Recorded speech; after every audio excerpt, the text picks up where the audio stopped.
Assalamualaikum warahmatullahi wabarakatuh. Good morning everyone. Alhamdulillah bahagia semua ya hari ini. Untuk kali ini kami akan mempresentasikan tentang problematika dan solusi penerapan kerangka UBD di lembaga formal sebagai siswa. Nah, di sini saya akan memperkenalkan dulu teman saya, walaupun kalian sudah kenal. Yuk kita kenalan lagi. Ya, di sini ada saya sebagai moderator Anki Endiar Monika, dan di sini ada Mbak Aryani. Kemudian lanjut ada Mbak Ria, dilanjut dengan Mbak Astri, Mas Tungga, dan terakhir Mas Tomo. Nah, untuk selanjutnya kita langsung aja ke inti dari paparan hari ini. Yang pertama akan dipaparkan oleh Mbak Aryani Nurfidia. Monggo. Ya, di sini saya akan memaparkan mengenai di awalan gitu ya. Jadi menurut Pahit pada 2010 menyatakan pemikirannya mengenai UBD atau Understanding by Design, yaitu merupakan serangkaian kegiatan yang dimulai dengan tujuan utama yaitu pengembangan dan pendalaman pemahaman siswa dalam hal ide-ide besar dan bertahan lama dalam disiplin akademik. Jadi maksudnya nanti pemahamannya itu akan mampu untuk ditransferkan di kehidupan sehari-hari gitu. Untuk mencapai hal ini, peserta didik perlu untuk mendemonstrasikan 6 aspek pemahaman. Kapasitas untuk menjelaskan, menafsirkan, menerapkan, mengubah perspektif, berempati, dan menilai diri sendiri. Meskipun pendekatan Understanding by Design atau UBD ini diterima secara luas, terdapat beberapa kritik terhadap pendekatan desain mundur atau backward design yang terdapat dalam UBD, yakni kesulitan dalam menghadapi masalah validitas dan reliabilitas. Selanjutnya, permasalahan pertama.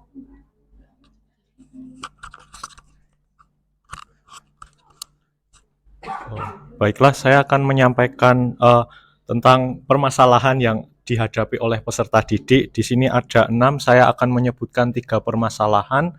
Yang pertama adalah siswa sulit beradaptasi dengan sistem pembelajaran pada kurikulum UBD yang menuntut mereka untuk dapat aktif di dalam kelas. Ya, seperti yang kita ketahui, kebanyakan peserta didik cenderung pasif.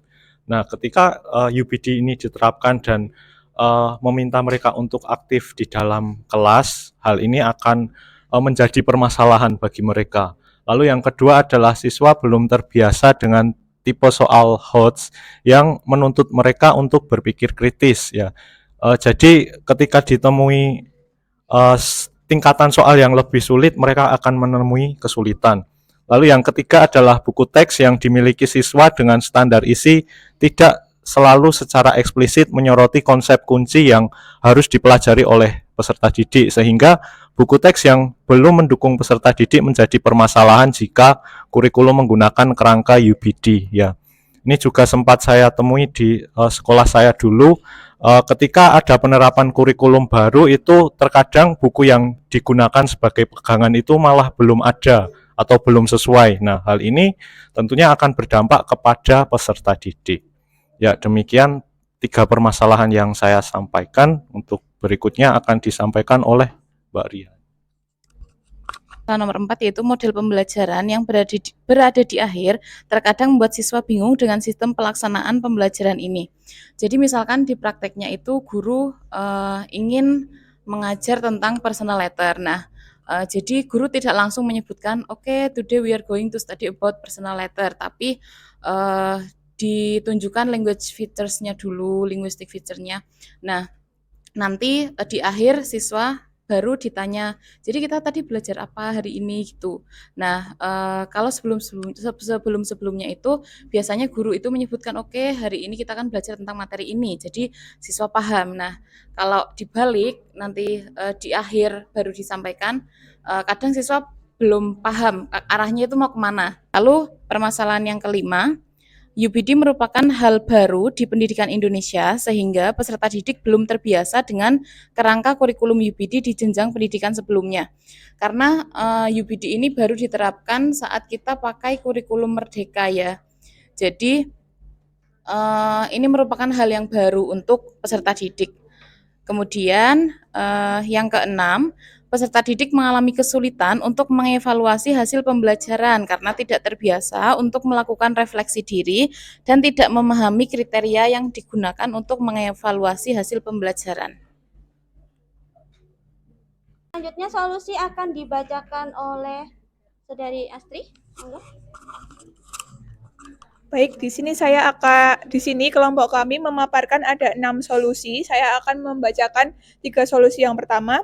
Solusi yang pertama yaitu siswa harus mencari referensi sumber belajar lain di luar buku teks atau standar isi, serta siswa harus mampu berpikir kritis dan beradaptasi dengan kurikulum yang menerapkan UBD. Lalu solusi yang kedua, karena keterbatasan buku teks yang dimiliki oleh siswa, siswa harus proaktif dalam belajar sehingga pembelajaran tidak berpusat pada buku teks saja, sehingga dapat menginspirasi guru untuk mengembangkan perangkat pembelajaran yang lebih sesuai dengan kebutuhan siswa.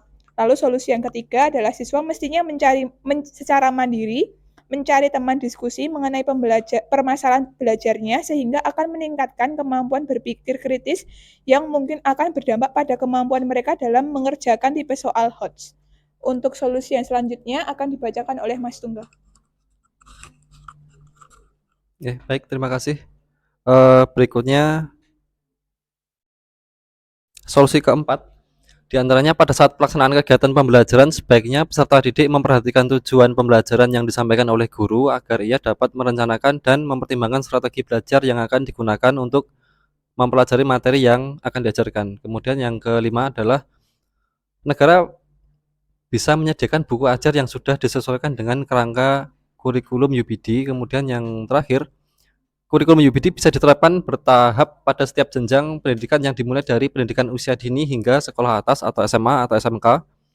Hal ini diharapkan agar penerapan UBD dapat dilakukan dengan seksama namun pasti. Think big, start small. Tujuannya besar tetapi dimulai dari kuantitas kecil terlebih dahulu. Sehingga hasil akhirnya pendidikan yang diharapkan bisa tercapai. Baik, itu tadi adalah pemaparan dari kami. Apakah ada feedback atau mungkin pertanyaan bisa kalian diajukan? Monggo. Iya. Kalau anak-anak diarahkan ke rumah aman itu susah nggak ya? Oh, yang applyan itu ya.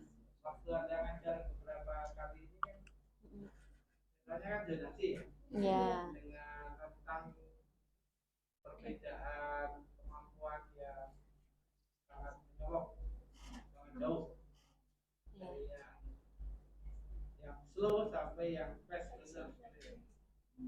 Jadi yang mungkin yang menengah ke bawah itu yang susah kalau diarahkan ke 6 pemahaman itu. Kita diarahkan untuk menjawab pertanyaan hot, yang tidak hot aja tidak bisa, apalagi yang hot. Yang levelnya hijau. Gitu ya. Ya. Tapi guru kan juga harus pintar mencari solusi strategi.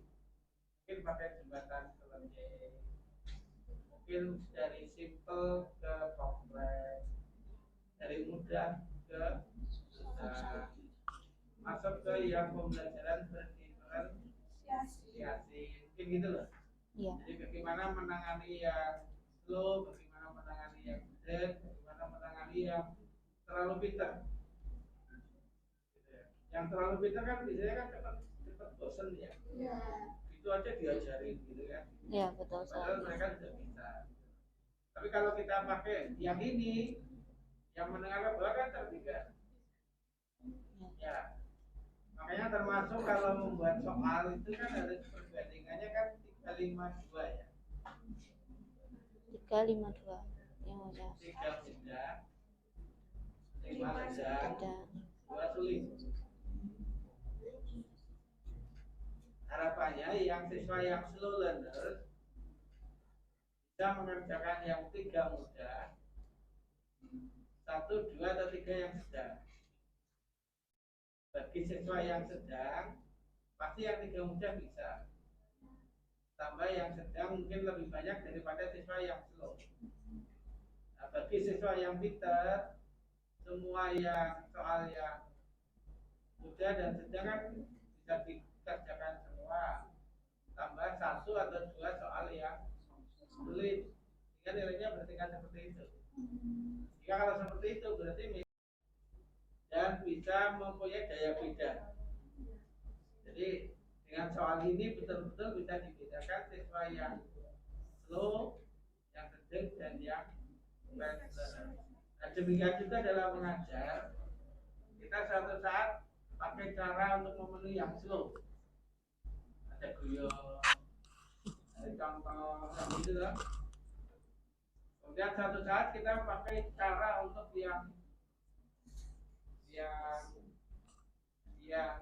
fast learner aja nggak bisa, misalnya gitu loh. Suatu saat perlu ditantang loh, anak-anak yang pintar itu supaya dia nggak bisa gitu. Iya kan? Supaya nggak merasa pintar terus gitu. Jadi dia pakai strategi atau pertanyaan yang dia nggak bisa jawab pasti. Nah itu, tapi kita juga harus paham bahwa siswa itu bukan objek ya. The student are the subject of learning, bukan objek. Hati-hati. Kemudian kita mengarah ke memperlakukan siswa dengan tadi yang berdiferensiasi, kemudian mencoba memahami karakteristik siswa. Terima kasih untuk perhatiannya juga. Wassalamualaikum warahmatullahi wabarakatuh.